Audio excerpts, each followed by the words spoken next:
சீன ராணுவத்தில் கருப்பு ஆடு. அணு ஆயுத விஷயத்தில் கோட்டை விட்ட தலைமை. கேமாடும் அமெரிக்கா.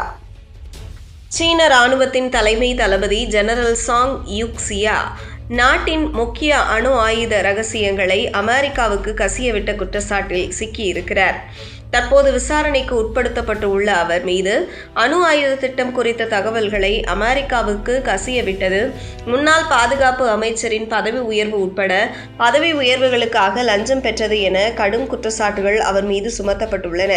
ஜெனரல் சாங் யூக்சியா மீதான குற்றச்சாட்டுகள் குறித்த தி வால் ஸ்ட்ரீட் ஜேர்னல் செய்தியை பிரத்யேகமாக வெளியிட்டிருக்கிறது. ஜெனரல் சாங் யூக்சியா அரசியல் குழுக்களை உருவாக்கியதாகவும் கம்யூனிஸ்ட் கட்சியின் மத்திய இராணுவ ஆணையத்தில் அதிகார துஷ்பிரயோகம் செய்ததாகவும் சொல்லப்படுகிறது. இராணுவ கொள்முதல் நிறுவனத்தில் மேற்பார்வையாளராகவும் பதவி உயர்வுகளுக்காக பெரும் லஞ்சம் பெற்றதாகவும் எழுந்த புகாரை விசாரிக்கையில் ஜெனரல் சாங் யூக்சியா சிக்கியிருக்கிறார்.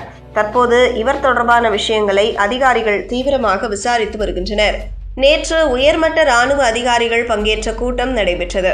இதில் இந்த விவகாரம் குறித்து பேசப்பட்டிருக்கிறது.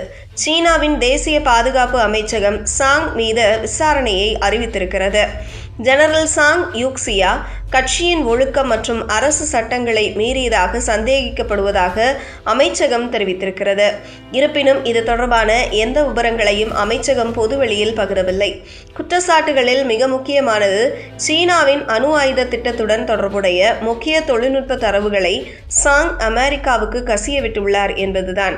சாங் மீதான சில ஆதாரங்கள் சைனா நேஷனல் நியூக்ளியர் கார்ப்பரேஷன் நிறுவனத்தின் முன்னாள் பொது மேலாளர் கூ ஜோன் மீதான விசாரணையில் இருந்து வந்தவை.